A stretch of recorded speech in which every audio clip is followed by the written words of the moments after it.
a população ela está chegando até o senhor para falar sobre esse novo momento? Porque assim, aqui em Nova Olinda, se a gente pegar a nossa sequência histórica dos políticos que já administraram, há uma sucessão, entra e sai de famílias, né? A exemplo de seu pai, de sua mãe, né? Inicialmente, eu lembrar que eu vou voltar um pouco para 2016, que existia, cogitava-se que o senhor saísse como cabeça de uma chapa, mas na verdade acabou acontecendo a coligação com o então candidato na época e que veio a se tornar prefeito, Afonso. Aí hoje, como é que a população está vendo esse desligamento? Como é que ela recebe, como é que a população ela está recebendo, chegando até o senhor com essas mudanças? Se você me permitir, eu posso contar como tudo aconteceu para que o povo, para quem não saiba, passe a saber. Como você bem disse, é muito comum na política haver aquela tradição familiar. Certo. Mas isso não é só na política, não. Se você vê, por exemplo, os filhos tendem a acompanhar os projetos dos pais. Certo. Se você tem um pai engenheiro, existe aquela tendência de um filho gostar da engenharia e ser engenheiro. Se você tem um pai que é escritor, você tem aquela tendência. A gente vê muito, por exemplo, isso com os artistas. A maioria dos artistas são filhos de artistas, netos de artistas. Então, eu costumo dizer que o que aconteceu comigo na política foi mais ou menos isso. Eu aprendi a ver meu pai e minha mãe dentro da política, tentando fazer pelo povo, e você termina que você cria empatia por aquilo. Certo. Que, por exemplo, uma pessoa que está fora desse ciclo tende a não criar por não ter esse exemplo, por não ter essa convivência.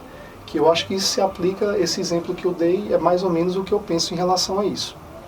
Em relação ao acordo que foi tido com o Afonso, na época, acho que 2015 para 2016, eu ainda, se eu não me engano, tinha recém-chegado de minha faculdade, minhas especializações, então eu estava construindo minha vida, eu estava num período pessoal que eu não julgava ser o ideal para mim entrar como cabeça de chapa.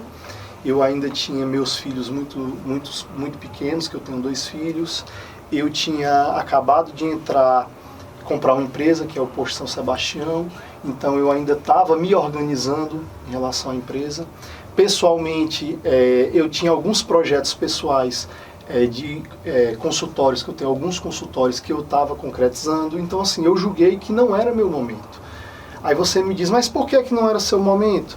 Eu fiz algumas pesquisas que me mostraram que a minha situação política no município não era a que eu julgava ser necessário para me enfrentar uma campanha.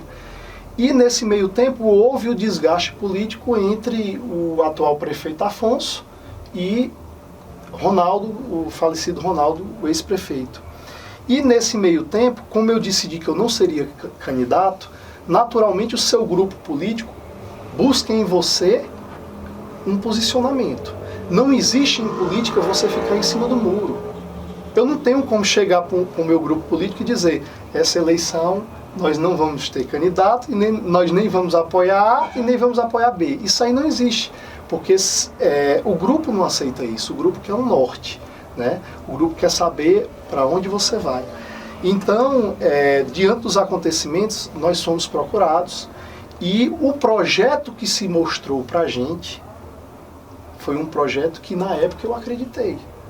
Que era um projeto de pessoas que eu sei que qualquer prefeito tem sua rejeição e é importante que tenha oposição na cidade para que exista transparência em todo o processo. Mas meus pais tiveram defeitos como gestores. Afonso, nos últimos 2 mandatos dele, ele também teve defeitos como gestores, mas os 3 fizeram bons mandatos. Se você fizer uma pesquisa na cidade, os 3 fizeram bons mandatos. Lógico que tiveram seus erros, porque todos nós temos. Então, o que é que foi me exposto e o que é que eu pensei? Nós temos um grupo político com bastante experiência, que já foi feito um bom trabalho para a cidade, e que, se nós nos unirmos e trabalharmos em prol do povo, a tendência é a gente ter uma política mais saudável, com menos concorrência, com menos politicagem, que é o que acontece muito quando tem muita concorrência. Então eu acreditei nesse projeto.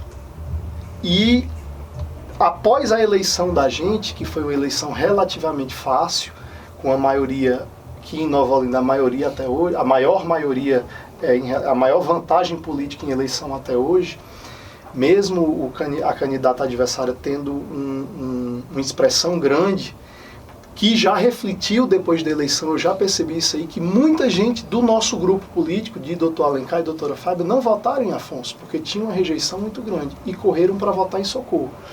Então essa já foi a primeira resposta que eu tive, que o nosso grupo, pessoas de nosso grupo, não aceitavam a pessoa de Afonso. Mas, como nós já tínhamos decidido, nós entramos em janeiro de 2017, tentando dar o nosso melhor. Muitos se perguntam, o que um vice-prefeito faz? Você sabe, por exemplo, quem é o vice-prefeito de Santana? Eu não me recordo o nome. De Altaneira? Ninguém se recorda, porque vice-prefeito é um cargo, vice-prefeito, vice-governador, vice-presidente é um cargo de vacância. É um cargo para casos extremos, de o prefeito se ausentar da cidade por mais de 10 dias, do prefeito adoecer, do prefeito chegar a falecer, como já aconteceu em nosso município. Então, o vice-prefeito está para esses momentos. Eu sempre atuei como vice-prefeito, não como vice-prefeito, mas como político, ajudando o povo no que eu podia. Como médico, como diretor, já fui diretor muito tempo de um hospital do Crato, então eu tinha acesso a tentar melhorar a situação do nosso povo pela minha profissão e por minha pessoa, não pelo cargo. Porque o cargo de vice-prefeito, você não tem um gabinete, você não tem acesso à administração pública, a não ser que o prefeito lhe dê condições e abertura para isso. E eu nunca tive. Então, a gente vinha na gestão de Afonso, eu sempre percebi que havia uma insatisfação grande. Existia uma ausência grande de Afonso no município, diferente do que tinha acontecido nos outros 2 mandatos dele. Mas eu não tinha acesso a saber o que acontecia dentro de 4 paredes. Nem eu e nem ninguém. Porque, infelizmente, para a gente ter acesso a descobrir o que eu sei hoje, eu só sei porque a gente fez uma auditoria nas contas, nas licitações, nos computadores, em loco nas obras, pegando o projeto básico de cada obra e indo conferir, entendeu? Então chegou ao ponto que o desgaste de Afonso foi tão grande, o descaso administrativo dele foi tão grande em relação à cidade e aos vereadores, que começaram a surgir denúncias. E diante de tais denúncias, eu não podia me posicionar de outra forma a não ser que eu me posicionei. Eu não podia varrer aquilo ali para debaixo de um tapete e fingir que essas denúncias não existiam.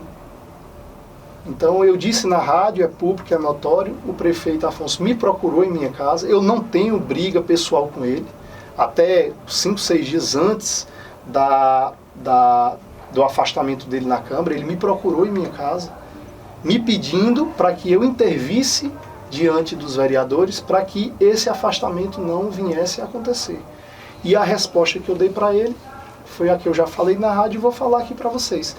Que eu não podia me posicionar contra uma investigação.